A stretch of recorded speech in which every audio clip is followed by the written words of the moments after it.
right, ladies and gentlemen, we have got a real treat tonight on Sportswire Radio, and I touched upon it a little while ago throughout Instagram and Facebook, and this guy literally, if Bam Bam Bigelow and Taz had a son, this would be our guest tonight. I'm telling you, you're never gonna think of wrestling the same after we speak with him, and I've lost count on how many championships he has. In fact, he's got so many championships.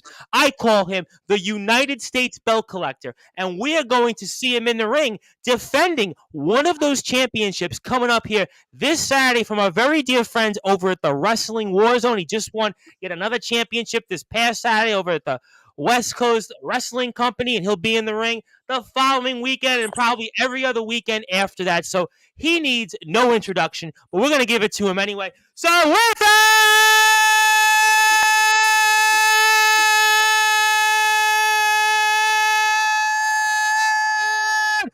wait for it! Further ado here on the Sports Report,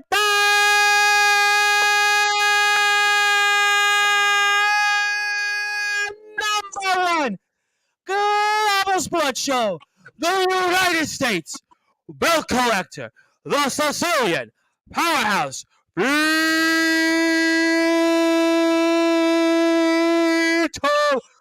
Fratelli.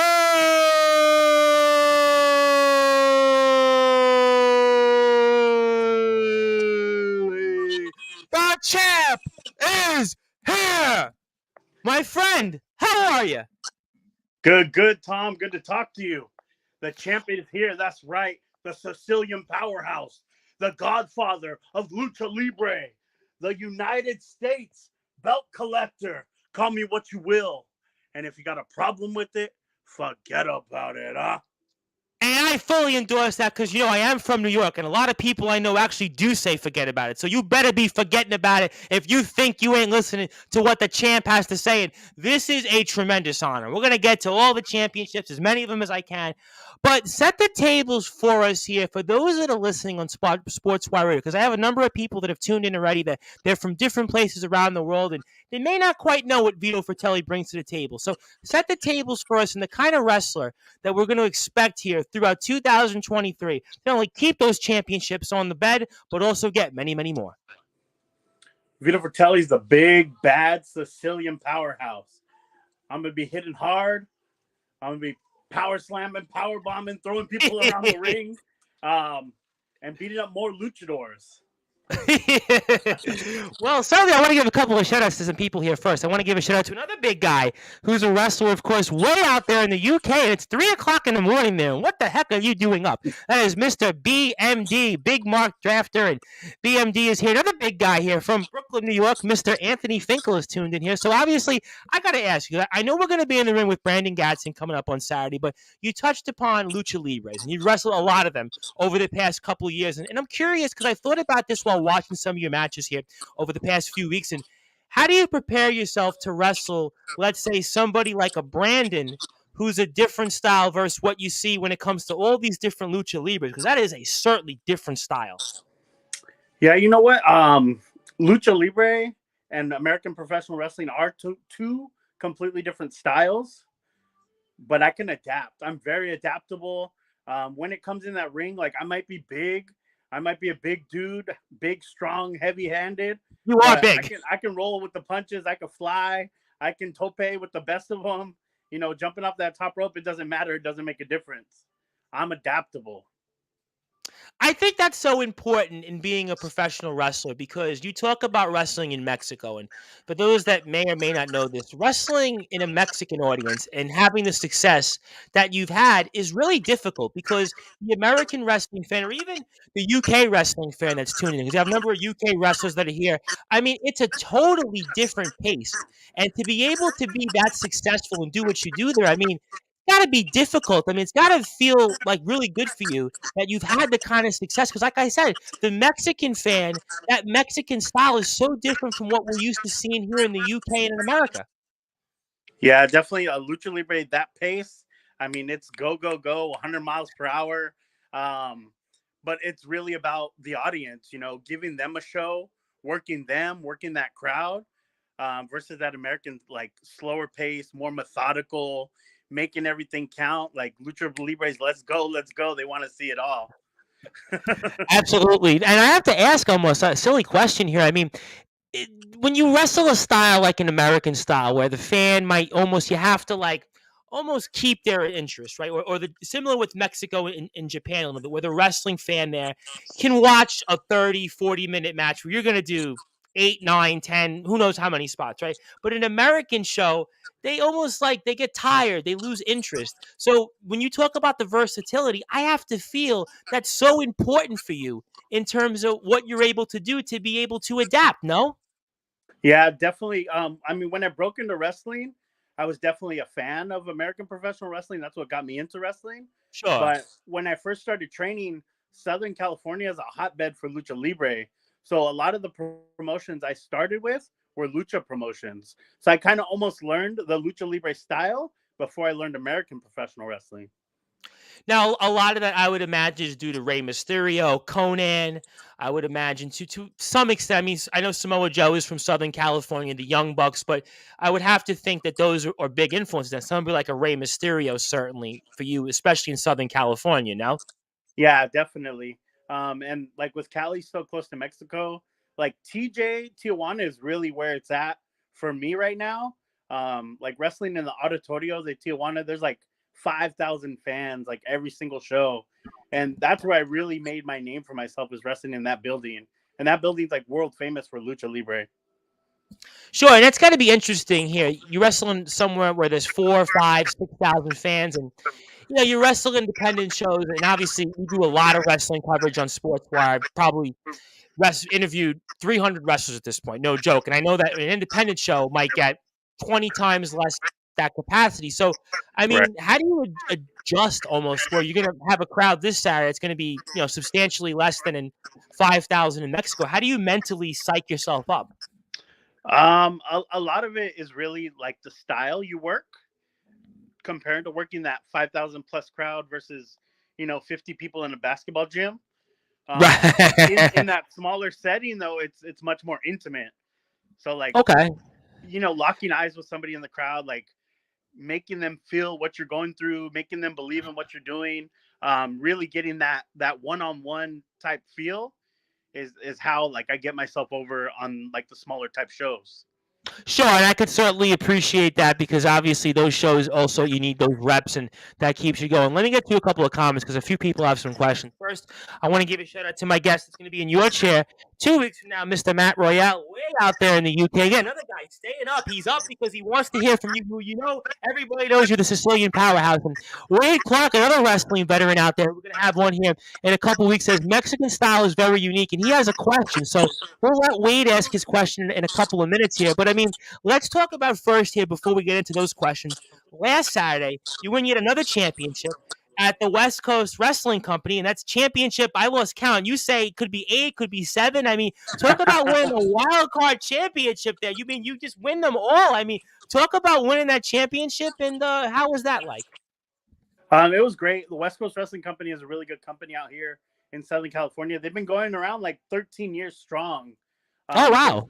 So this promotion has some history to it, and that wild card championship is a very important part of it. The West Coast Wrestling Company only has 2 championship belts. So being able to represent that company and holding one of their titles is huge for me. And that wild card title is like that secondary belt, like your Intercontinental, your workhorse title. U.S. title, sure. TV title, glad to hold that belt. So does that, I mean, I know you've got a lot of championships. I'm never going to ask you to compare each championship because obviously those companies mean a lot. But I mean, does that championship, let's say starting off the year like this, winning a championship, continue the momentum that you've built in 2022, but also exceed that, you think? I think definitely, that was probably like my 4th or 5th match this year. And like you said, starting off the year, winning a championship belt, it's a boost. It's a boost in every way possible, so I'm ready for 2023. Oh, you're definitely ready. There's no doubt about that. But I mean, you spoke about that this is your 4th or 5th match, and this weekend we're going to see you. Obviously, we're going to talk about also our friends over at the Valley Wrestling Connection. Also, we have another show, NTL, the Fun. We'll get into all those shows. But I mean, you wrestled 112 matches, according to some out there, last year. And that's pretty wild. Now, I interviewed a wrestler about a week and a half ago here in the UK that wrestled, I think it was 85 matches, which was like the holy grail, right? An independent wrestler to do 85. But you, champ, did 112. Now, I'm thinking about this. Now, we spoke about this on the MJF, who's the AEW champion, only wrestled 8 matches last year. I will venture to say that you probably out wrestled maybe 95% of the entire wrestling universe out there. I mean, 112 matches. I mean, what did that mean to you to be able to wrestle that many matches? First of all, being able to get that much work is a testament to itself. It's a testament to me and my talent, what I bring to the table. But 112 matches, it's on cagematch.net. It's a huge database. That's where we checked. Yep, that's my crack staff gave it to me. Yep. And if you look at the whole year of 2022, I ranked like number 99 or 98 out of the wrestlers that had the most matches in the entire year. And that database holds like 8,000 plus wrestlers. I know we've used it, and I almost have to ask you a question. And I know you get a lot of interviews, but I mean, I almost have to ask this, and I don't want to jinx it, but are you expecting to be in the PWI 500 this year? Definitely. I think 2022 was such an undeniable year for me. PWI should have their eye on me already, but this first half of 2023 is definitely going to put that. Because I would almost feel that if you wrestled that many matches, and I hadn't thought about that, you were actually number 99, and I thought that you were definitely in the 1% of pro wrestlers out there. Because again, I've interviewed probably 300 of them. We're fortunate that many promoters have worked with me and they've believed in me. But I mean, to be 99 out of the whole wrestling world, we're talking about, again, I mentioned MJF. I mean, that's WWE guys. I don't think you've wrestled that many matches. I mean, that's a pretty big deal. I mean, I know you've only been in this for a certain amount of time, but deep down, aside from the championships, that's got to feel pretty special. Yeah, definitely. And like as the year was getting closer, I was kind of checking it and keeping my eyes on it, and like, damn, I'm like 120, and then like that last 2 months really knocked me over the park and knocked me out of the ball because a lot of people. November, December, January, wrestling's pretty slow. Independent wrestling.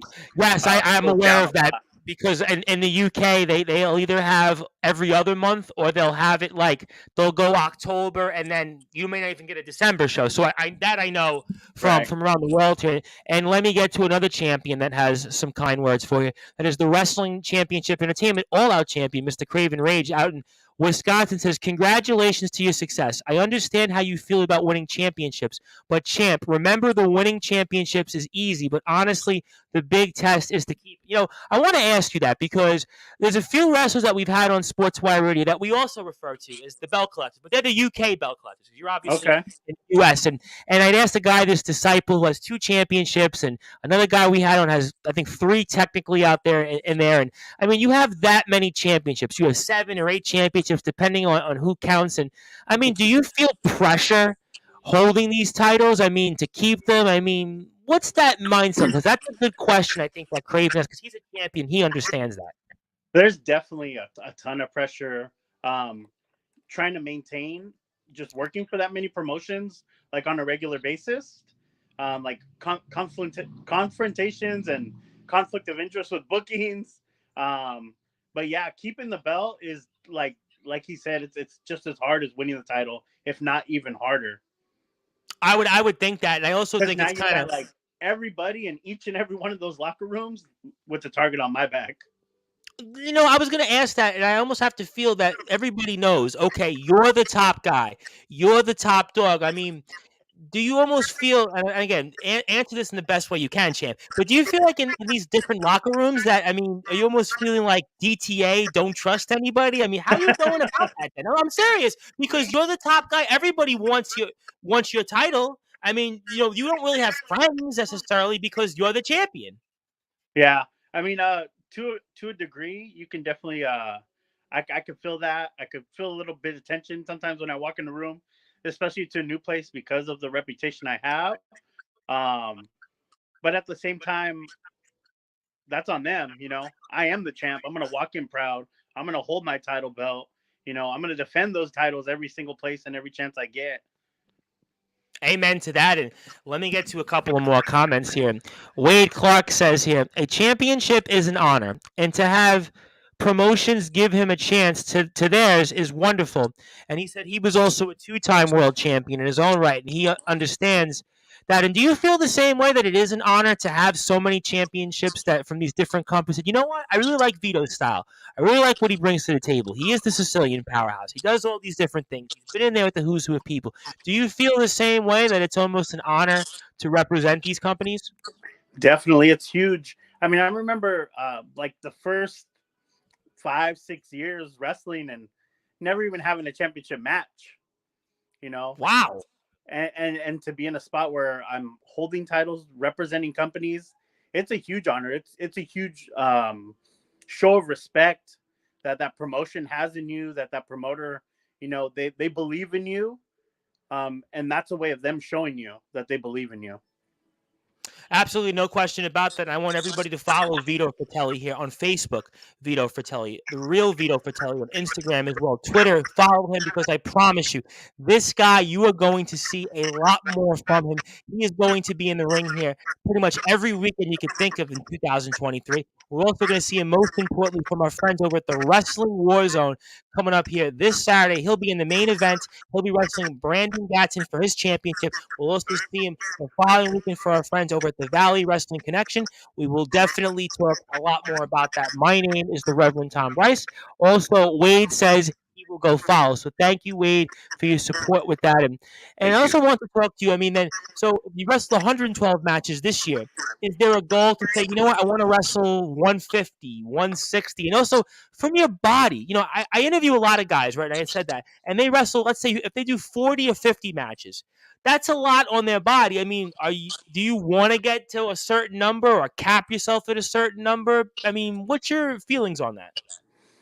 Um, Actually, I kind of want to slow down as Really? far Okay. as the amount of matches I'm having. Um, I feel like I really, pushed myself this year, physically, mentally, a little bit of everything. But I wanted to slow down as far as where I'm working, you know, with who, and make sure it's the right spot for me. No question about that. I could certainly see why that would be the case. And also, Craven Rage says he will definitely follow. So appreciate the support Thank there. you.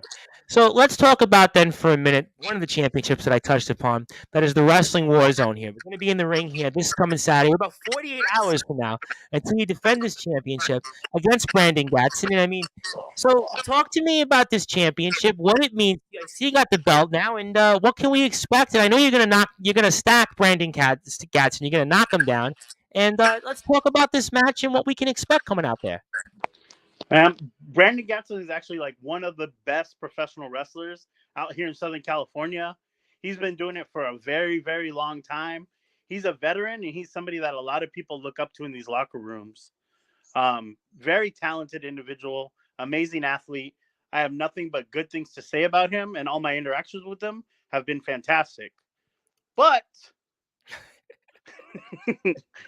my heavyweight championship I is on love the the butt. How line. you just said that. I love how you said the butt right afterwards. My heavyweight championship is on the line. And this is the first time that Fratelli and Gatson meet inside of a ring. This is a match that a lot of people wanted to see last year, and it didn't get to happen. So starting off Wrestling Warzone, me and him in the main event, we're going to tear the house down. But like I Is said, it?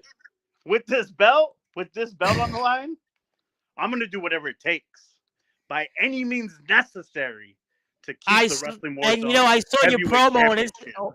I saw your promo on Instagram before we announced you coming on. I was like, boy, Brandon Gatson certainly is a veteran wrestler, well-respected wrestler, but does he know what he's getting into here? And you touched upon something, and I was obviously following this because we had Enoch on. We'll get to Enoch as well in a few minutes, and CeeLo Brown, a number of different people that are in the circle here. And, I mean, you guys didn't have a match, but now you're going to have the match. Now, that can work two different ways.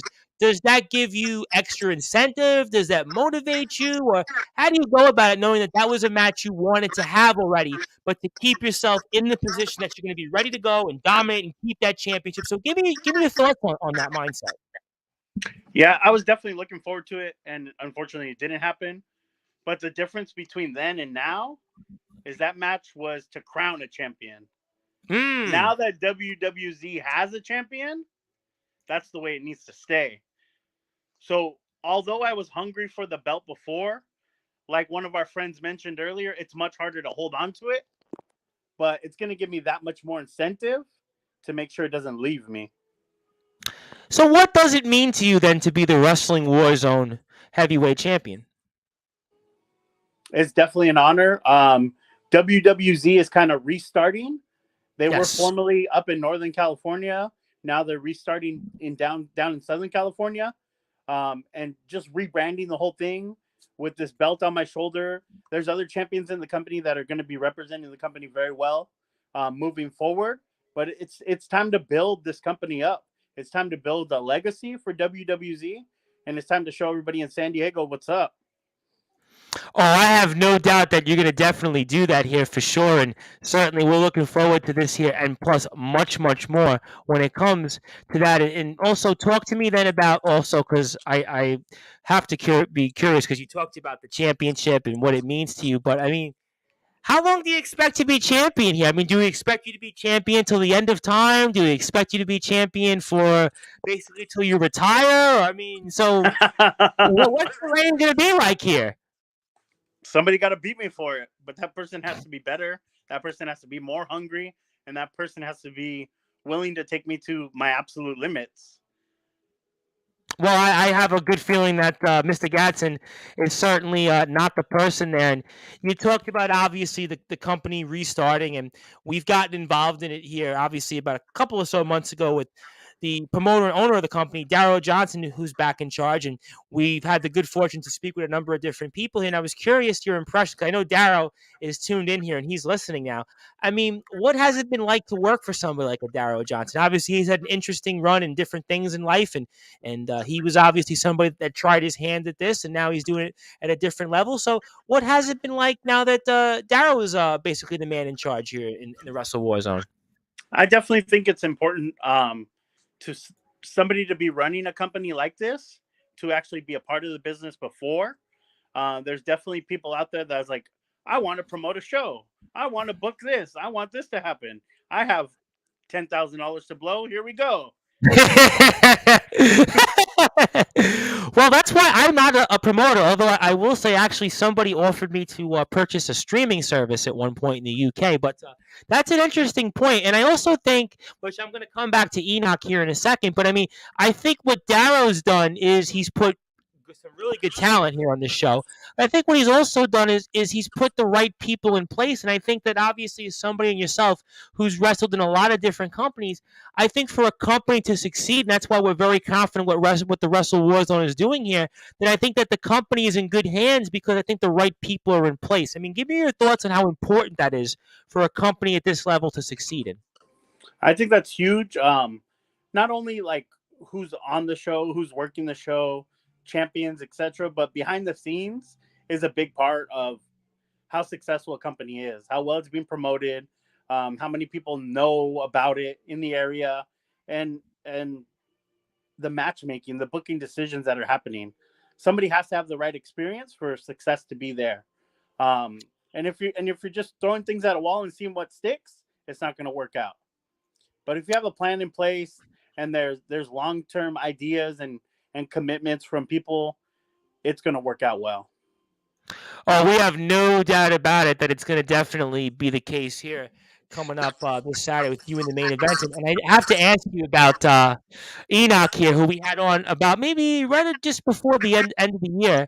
And I know he's going to be an important factor here in the match and different things that you do. So talk to me about what it's like working alongside him and everything he brings to the table, especially his ring knowledge. With his ring knowledge, and we had him on here. It was a real treat just to hear his knowledge, his enthusiasm for the business. And I mean, talk to me what it's like having him in your corner.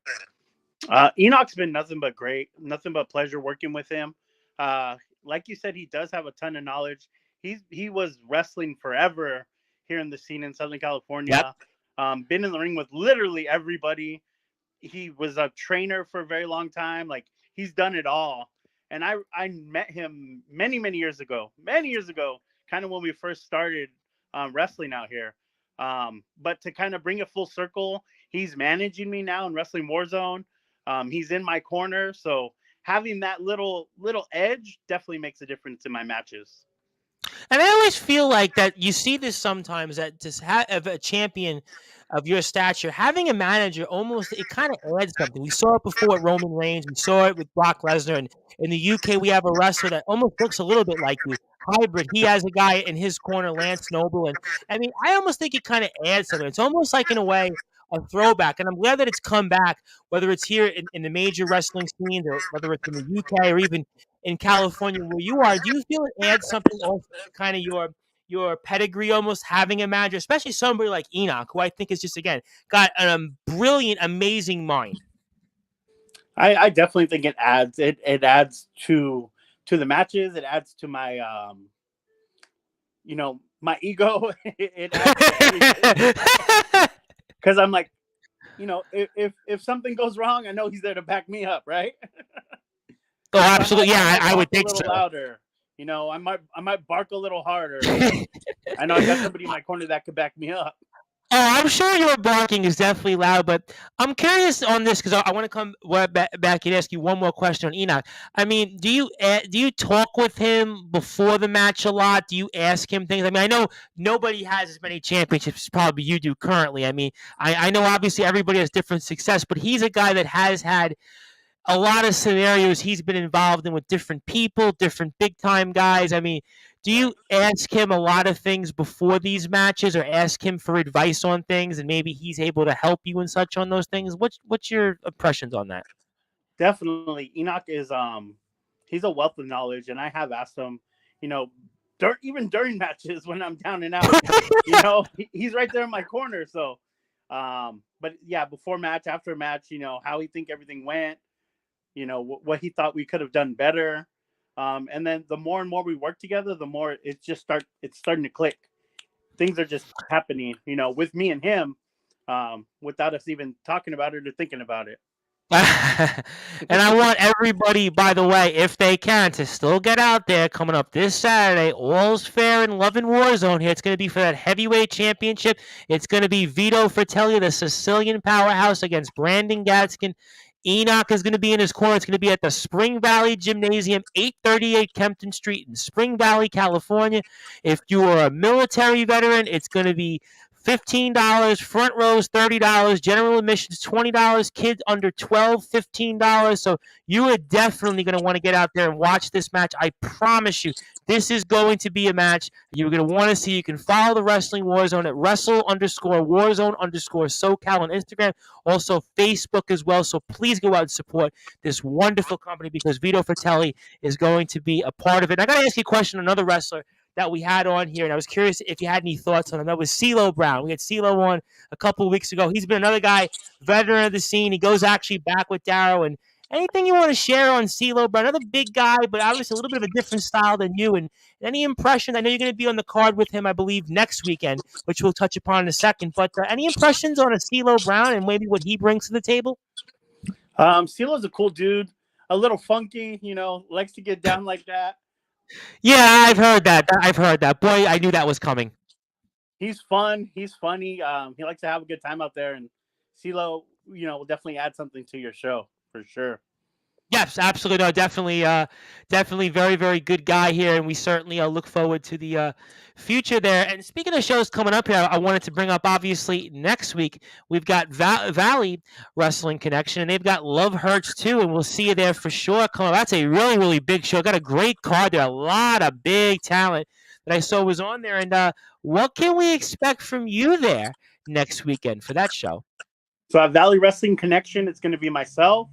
I'm going one-on-one with Eddie Islas. Eddie's our current WWZ Lucha champion. And since I have that background in Lucha Libre and, they just thought putting me and him together in that ring would just be magic. So, but me and Eddie's faced before.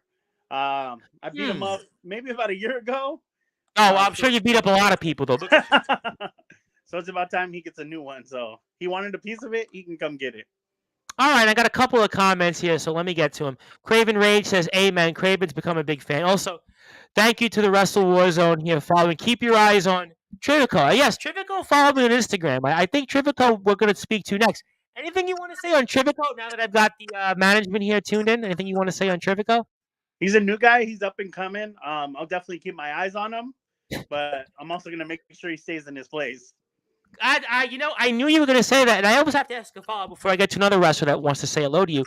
I mean, when it comes to the different shows or the different matches on these cards that you're on, I mean, do you kind of keep an eye maybe with kind of in the back of your head on different people or different wrestlers that you think, hey, you know what, they might be gunning for me? I mean, do you watch a lot of these matches kind of with a vested interest? I do my best to watch like as many matches as I can on every single show. I know, getting in the back, getting ready is definitely an important part, but I always try to watch at least 2 matches on every single show I'm on.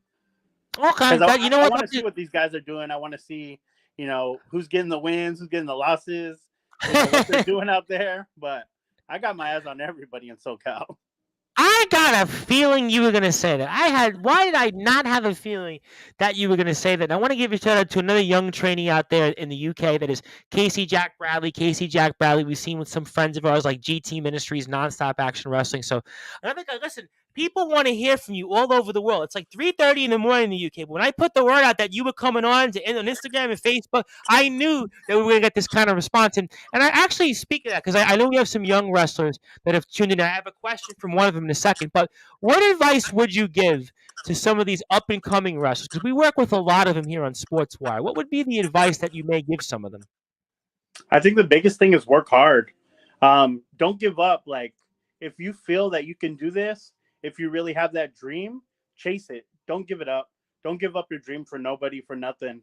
You only have one life, and you need to live it to the fullest. And as far as working hard goes, take chances. Take chances, work new places, get your name out there, and don't be afraid of what lies ahead of you. Great words there. Let me get to an interesting question from Matt Royale, which was funny. I believe somebody stole my liner notes there. But Matt said, well, it happens all the time. I've been doing this, and it always happens. Have you ever considered bringing that title or any other title that you have across to the UK to defend or show up? That was a question that I had, and somebody I knew was going to steal that. So, I mean, would you like to wrestle in places like the UK? I know we see you in Mexico, but, what do you say to England? Definitely. That'd be great to go to the UK, to come over to England. The independent wrestling out there is super hot. I mean, you're talking about like Wednesday through Sunday, they're doing shows everywhere and anywhere. So it's definitely somewhere I want to be. Somewhere I want to, feel that energy that the UK independent wrestling scene has. And as far as defending one of my titles, maybe not on the first go around. Okay. Well, I have something I want to say, and I have a couple of comments, and people definitely are. I'm going to try to get to everybody here. I will say one thing because while we spoke about you going to the UK, there's actually a wrestler from the UK coming to California. And I have a feeling you're going to bump into him in a locker room because we're going to have him on Sportswire Radio 2 weekends from now, and his name is Jinnah. He is basically the king of the death match in the UK. He's a masked wrestler. I'm telling you, keep an eye on him because I have a feeling, I don't want to tip my hand too much, but there's definitely going to be a locker room that you're in. You're going to see him very, very soon. That's all I'm going to say. He's going to be with us. So that's a guy, I'm telling you, you go on the tape, you look him up on Instagram. I'm telling you, this guy, he's the guy you keep an eye on. Let me get to a few more comments here. Casey Jack Bradley says, eventually you'll see Daniel Banner very soon. After training, I'm doing my best to live my dream. Thank you very much. Matt Royale says, well, when you come over, I'd happily try to lighten the load on your shoulder. Wait a minute. Slow down here.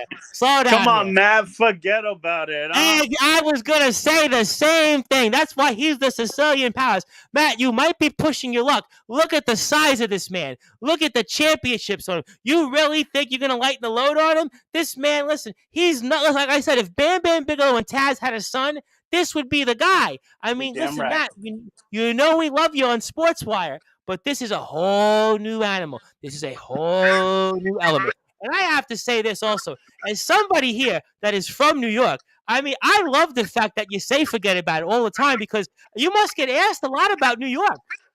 Yeah, definitely. You look like you might be from New York, by the way. You look like you could be from New York. Yeah. Unfortunately, I'm not. But I do have family from there, I so figured that. And I yeah, think the Wrestle Warzone here caught what Mr. Royale said. Is Matt ready for the Warzone?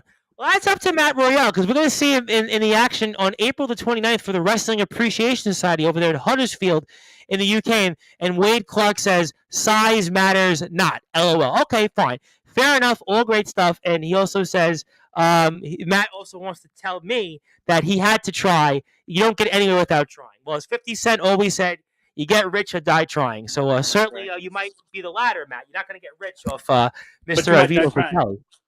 Yeah, good point. And certainly, if you like what you hear from us on Sportswire Radio, I would highly encourage you to give us a like on Facebook at Sportswire Radio, YouTube at Sportswire Radio, and 24 hours a day, 7 days a week, 365 days a year. You can listen to all of our great content on sportnarium.com/player. We are here with Vito Fratelli, who again I want everybody to follow on Instagram, Real Vito Fratelli. Also, Facebook Vito Fratelli. Over 3,600 people are following this man. I'm followed by 1,600 people, but he's followed by 3,600. So let's get him to 3,700, 3,800, and so on and so on, so we can see this guy to go even bigger and better places. Also, here, let me get to a few more comments before I ask you some questions. Wade Clark says he's 6'3", 336. Wow, okay. He also says, Ben, I've been brought down by some small people. Want to give a big shout out to another guy that also knows another guy who's a wrestler in the UK, and his name is the lawman Kyle Kennan, who, by the way, you would make an excellent opponent for. He says, "Good evening, gentlemen." So obviously, good evening again. He's in the UK. They love you in the UK. 3:35 a.m. and they're all up tuned in for Vito Fratelli. So that speaks volumes. And speaking for the UK audience, I have to ask you this question because I have a lot of wrestling fans in general that are excited to hear from you. You beat TJ Perkins for your NTLL championship, which we're going to talk about here on the 18th of February, 2 weekends from now. And what was that like to be able to get a victory over a guy in TJ Perkins who has been in the WWE, he's been in Ring of Honor, he's been in Impact. I mean, he's a guy that's a household name for almost anybody. What did that do for your career to beat him for your NTLL championship? Working with TJP was amazing. That match was the second time we've been in the ring with them. Before that, it was a triple threat: me, Super Astro Jr., and TJ Perkins, which I also walked out with the win in that match. But I beat the other guy, Super Astro Jr. So to go one-on-one with TJ Perkins inside of a steel cage, it was magic. It was magic from bell to bell, from beginning to end. And working with him, I gained a little bit more. I gained a little bit more knowledge. I gained a little bit more presence. I gained a little bit more swagger, if you would say. Because if you see TJP in the ring, you know, when I he's watched up, him he's when up. he was on. Listen, it was 205 Live, right? He was one of the cornerstones of 205 Live and certainly Ring of Honor. And for the young wrestlers that I have here tuned in, I want to ask you this question because I think they would appreciate this rather than me just asking you some dumb question. So you wrestle a guy like a TJ Perkins, and I'm not going to ask you about what it means to the win, but to go with somebody that had been in the big stage. I mean, we're talking millions and millions of homes he was in. I Right. mean, what advice do you get from him in terms of going to the next level, in terms of preparing yourself or wrestling to where you can get seen or do those extra things that are going to get you to even further heights? Um, TJP has an amazing mind for professional wrestling. He taught me a lot in the ring with him. Um, and it's all about making everything count, making every single thing you do in that ring count, every footstep, every punch, every move, making it matter. And learning from TJ Perkins, working with TJ Perkins, definitely helped me with that. For the young wrestlers here again, how valuable is that to be able to go out there and not only wrestle a guy, again, that has had the massive success, but also be able to pick his brain? How important it is that for the younger wrestlers who are here tonight listening and watching you, and they're obviously hearing you for the first time, but obviously you've had a lot of success in your own right, but how important is it to when you get into a locker room and have a guy like a TJ Perkins or anybody, Super Astro Jr. or a Blue Demon, anybody else, to be able to pick their brains and to be able to use that for your own career? I would say to any young and up and coming wrestler, if there's any veteran in that locker room, you know, that made it to that level of success or maybe not. Maybe they've just been on the independent scene for 20 years. Learn everything you can. If you're working with them, you're definitely going to learn a lot more. But if you're not working with them, talk to them. Say, hey, can you talk to me for a second? I had a question, an idea. What do you think of this? How would you do it? Those little questions can go a long way. And it might be something super simple, but they're going to give you a very detailed and important answer that you're going to learn from. I've heard that, and I knew especially from you because you've had the success, and I feel like you're on the cusp. You're like right there. That's a great point. And the lawman Cal Kennedy says, "My ears are burning. Who mentioned me?" That's a gorgeous title there, my friend. He's a big man, the lawman Cal Kennedy. He'd be another guy who moves around well. He's a bump machine. He really would be a great opponent for you. So if it happens in the UK, you get down there, and I promise you, I will send this to some promoters out there. I promise you that if it all works, God willing, we'll hopefully get you there.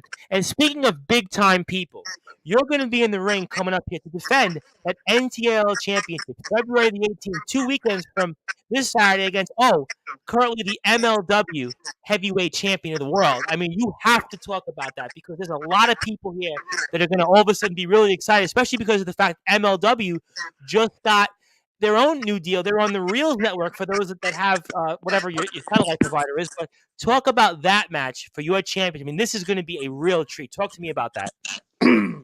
So Alexander Hammerstone's a big dude. Oh my God.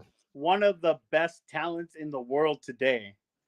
How he's not signed to like a WWE is beyond my belief. Hey, MLW is on the way up. They got the network deal on Reels. Let's not sell MLW short. Right. But definitely working. I've worked with him a few times now as well. But when my championship's on the line, it's going to be a whole different story. We've touched base in like a 6-man tag match. We clanged in and banged it out inside of a 5-way. But this one-on-one situation, Hammerstone and Fratelli, it's definitely going to be magic. It's the immovable force versus the immovable object, right? I was going to say Alexander Hammerstone. Immovable object. I was going to say, you know how I said you're basically like if Bam Bam Bigelow and Taz had a son. The way I look at it is if Brock Lesnar and Dolph Lundgren had basically either a son or a brother, it's Alexander Hammerstone. That's kind of how I see this match here. Right. Somebody was like, it's the modern day Hulk Hogan versus the modern day Vader. That's a good one. I definitely could see the Vader influence a little bit. I said Bam Bam Bigelow. Obviously, Bam Bam Bigelow and Vader were a tag team back in Japan, so that would make a lot of sense. I mean, but for a match like this, now I had interviewed a guy in the UK 2 weeks ago, a guy, Hammerhead Smith, who just wrestled the Billington Bulldogs, who are also in MLW. And, I mean, to have this, I know we spoke about TJ Perkins, but this guy is a major promotion company world heavyweight champion. I know you're the United States belt collector, but is this the match is it the biggest match of your career going into this? I mean, like, how big is this for you to go onto this stage? You're defending your championship. He's already a world champion. He's going to be on a major network TV starting this Tuesday. I mean, like, how big is this? This is as big as it gets. Hammerstone, like you said, I've been in former WWE competitors, New Japan Pro Wrestling, legends of Lucha Libre. Like every single legend, every single mask you ever seen, I've worked with those guys. But Hammerstone is what's big right now, today. Hammerstone was ranked like number 20 in the PWI last year. I was going to say, he was definitely in the top 20 or 30. It's what I had remembered seeing, yep. Right. So being able to have this opportunity to work with them is going to be great for me. And this could definitely be that breakout match, that match that puts me out there. But at the same time, losing my championship, I don't see it happening. I don't either. I really don't see it either. But I have to ask you in a different way. and I don't know if you've been asked this on interviews, and I have a couple more comments. I'm going to try to get to everybody as much and quickly time as I can. But I mean, do you feel like do you approach this with nerves? I mean, I'm always curious. I know you've wrestled so many matches recently, but I mean, do you approach this knowing, hey, there's extra on the line? There could be people out there, could be scouts, could be. I mean, because obviously Court Bauer is going to know about this match, right? Obviously, Impact Wrestling might know about this match. Obviously, there's a whole number of people that are going to probably want to know what happens. Maybe not even so much the winner of the match, but just in terms of the type of match that you're going to probably have with an Alexander Hammerstone, because you know that people are going to go and hear about this match if they don't see it. So, do you approach this or feel any differently than maybe say when you wrestle coming up Brandon Gatson or the following weekend? I mean, give me your thoughts on that. I definitely know eyes are going to be on this. The hype is out there, the buzz is out there for this match, and nerves. Yeah, the nerves are there. I'm nervous coming in, but I think that's a good thing. So do I. Versus being calm, cool, and collective. Like Hammerstone's a big deal. He's a big dude. He's definitely a contender for my title. And I've taken that nightmare pendulum, and that thing is no joke. I would imagine. And let me get to a couple of comments here. Casey Jack Bradley says Hammerstone reminds me of Triple H in a way. Yeah, I mean, that's a good comparison. I give you that.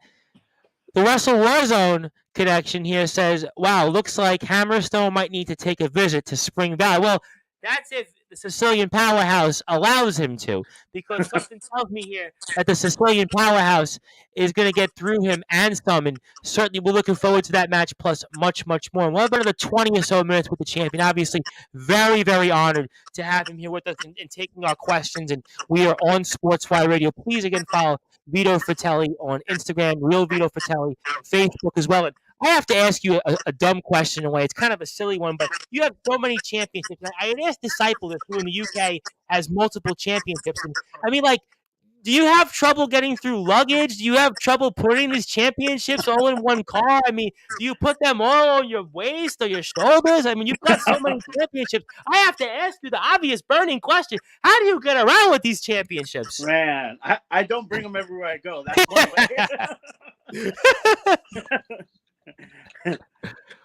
way. I bring each belt for that respective promotion. So I hadn't thought of it that way because I asked Disciple that question.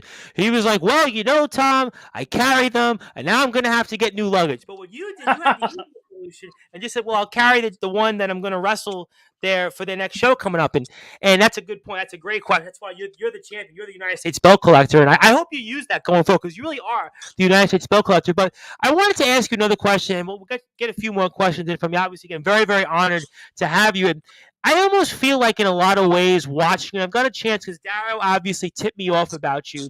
I want to say when I first got in contact with him, which was about 2 or 3 months ago. So I've obviously watched a lot of your matches. I've seen the different stuff. And again, on YouTube, if you haven't watched Vito Fratelli, another route, go on Vito Fratelli. Just put a search in on YouTube.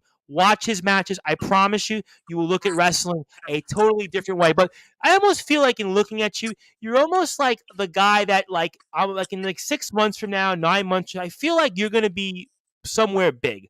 I feel like you're almost like that band that is building up their following and they're about to get signed to the major label deal. You can feel it. They're on the cusp, whether they sold 40,000 or 50,000 CDs out of their trunk or they're playing all over the place. You had 112 matches this past year, and I know you probably get asked. I know you probably been thinking about it in your mind, but I have to ask you.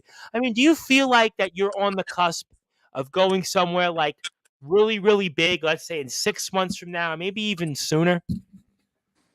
I definitely see that as a possibility, but I don't really look forward too much to that. Okay.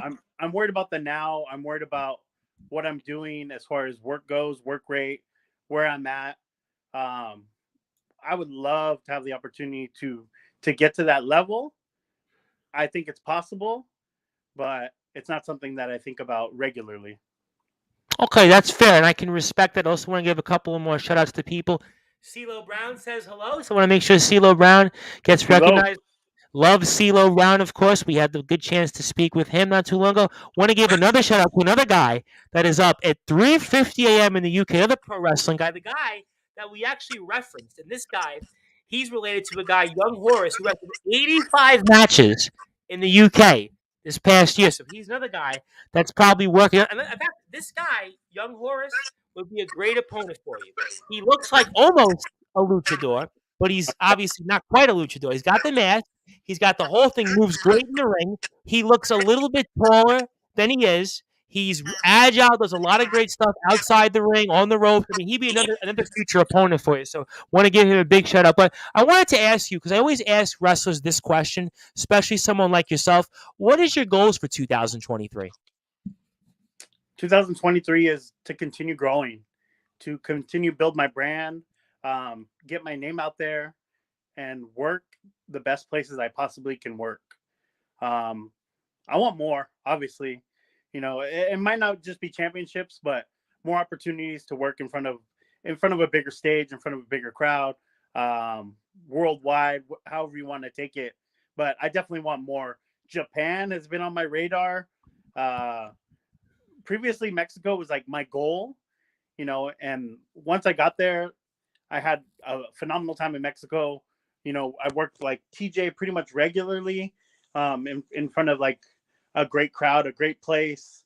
And Mexico City was awesome too, but Japan is what's on my radar right now.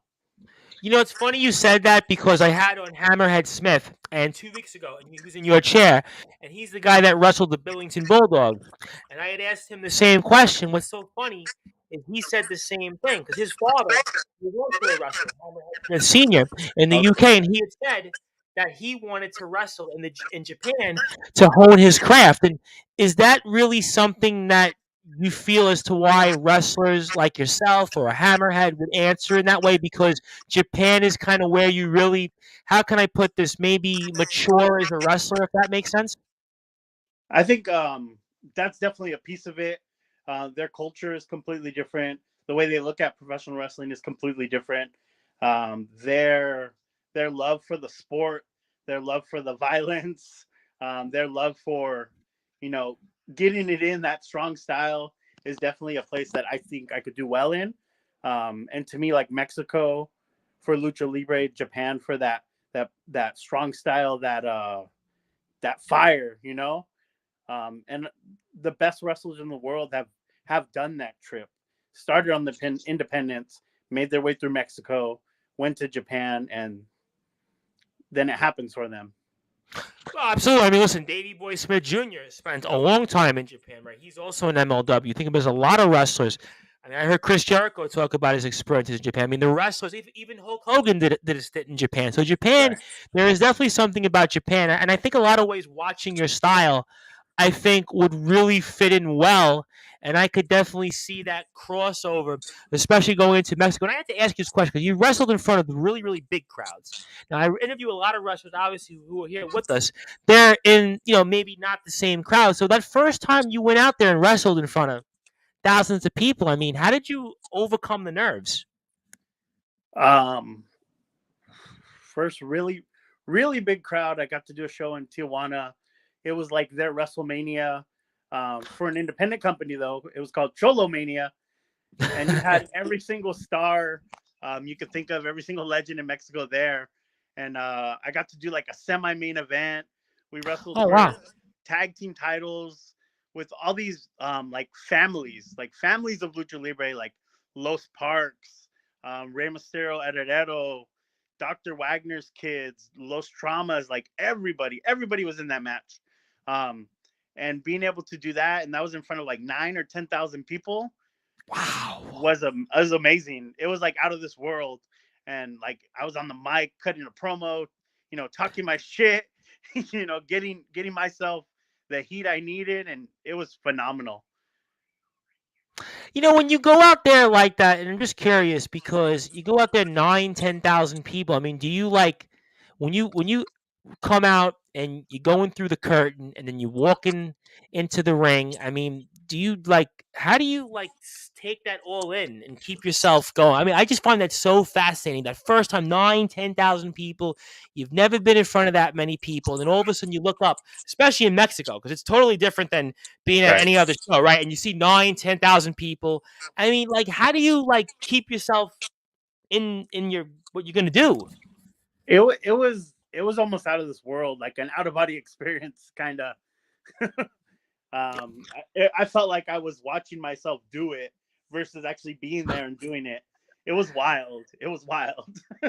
When you spoke about all those names, what advice did they give you differently than, let's say, what a TJ Perkins would give, or obviously Alexander Hammerstone? I mean, what advice did they gave that was maybe different than, let's say, some of those names we spoke about? I would say, really, that lucha libre style, although it's fast paced and high impact and high spots and big moves and dives and this and that and whatever, it's really more about working the audience, more about working the crowd. Like, as much as there's flippy dippy and all that fun stuff, there's way more like shenanigans. Like, having fun with the match, having fun with the crowd, whether it's like little chants or just different things, like slowing down the match and working that crowd. It's funny that you said that, because I had a couple wrestlers come on and they kind of said the same thing. And then I heard Jeff Jarrett say the same thing, where you can do so much more with less, where sometimes guys look to do 9 or 10 big spots in a match. And I'm not saying that you should or shouldn't do that. I'm not a wrestler, but it's funny that sometimes you can take that first 5 minutes, do nothing, not even hit your fellow opponent, and then all of a sudden take that crowd. I mean, look at what we saw at the Royal Rumble with Roman Reigns and Sami Zayn, where they had basically 9 minutes of doing nothing and they had the crowd. So sometimes that ring psychology, keeping that crowd waiting, they almost say in music, it's almost call and response. You're waiting, you're making them wait for that response. So that's so fascinating that you said that, and that's certainly why I think you're going to do really bigger and better things coming up here. So I know you're a busy man. You got a lot of stuff going on here. So I wanted to ask you this question, and I know you get asked a lot about this, but is there one or two moments so far in your career that stand out most? Yeah, definitely. Working with Blue Demon Jr., who's a legend in Lucha Yep. Libre. He's been wrestling for like 37 years. Um, Doing that in the auditorio for the first time. That was in front of like 5,000 people. It was the semi-main event. It was for their heavyweight championship. And I just got put in that spot. Like, I didn't come to that show to work that match. I was supposed to be in a different match. And the guy he was supposed to work didn't show up. So they turned to me and gave me that shot. They gave me that opportunity. And to me, that match really changed the course for me.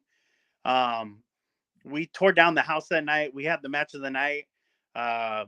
And through that match, like, I made a friend with Blue Demon Jr.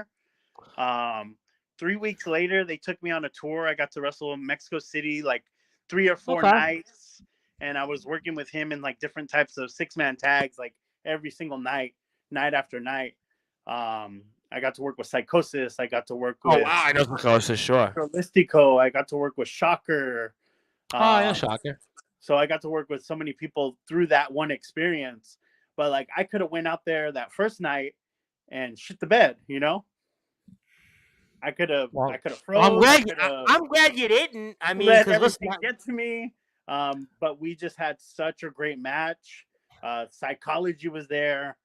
The crowd hated me. They loved him. Like, everything we did.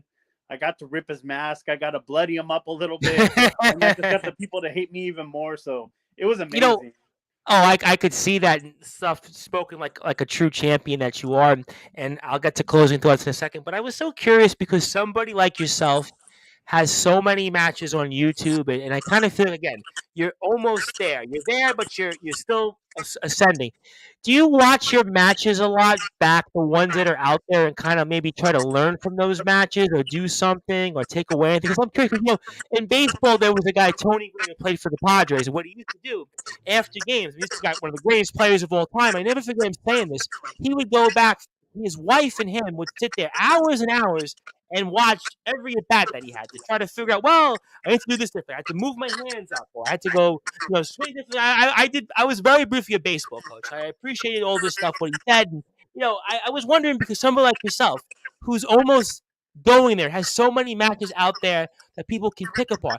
Do you do the same things for yourself to kind of help you in terms of what you want to do to improve to where you're going to eventually end up? Definitely, I definitely watch back my work. I watch back like every single match that I can find that's out there. Um, but at the same time, like as wrestlers, we're probably our own worst critics. You know, we're the hardest on ourselves. We think we think the worst of things when they could have been amazing. Uh, so I beat myself up a lot too. But at the same I'm time, sure. I mean, I'm look, I watching have no. work, I'm watching my footy, and I'm watching everything, every I single have step no I take. doubt. Listen, I would have no doubt, but I always thought it was a good analogy because you were the first wrestler that I could honestly say that I could ask that to because, again, a lot of the independent wrestlers in the UK, you can't watch every match, but you have like countless matches on there. And you're a guy, again, that's really about the sweet science. And it reminded me of, again, Tony Gwynn. But obviously, all great stuff there. And CeeLo Brown actually wants to respond to that. He says here, worst critics facts. I'm the same way with myself. So I guess Yeah. that's a fair point there. So thank you for pointing it out. That's why we wanted to ask those questions, and that's why we got those hard-hitting answers. So you know what, Vito, I want to ask you this last question before I get to closing thoughts. And I want to ask you, for those that are going to be watching you coming up here this weekend and next weekend, I want to give you final thoughts for your opponents coming up here at the Wrestling War Zone for your championship at the Valley Wrestling Connection. So floor is yours, and what do you want to say to your opponents?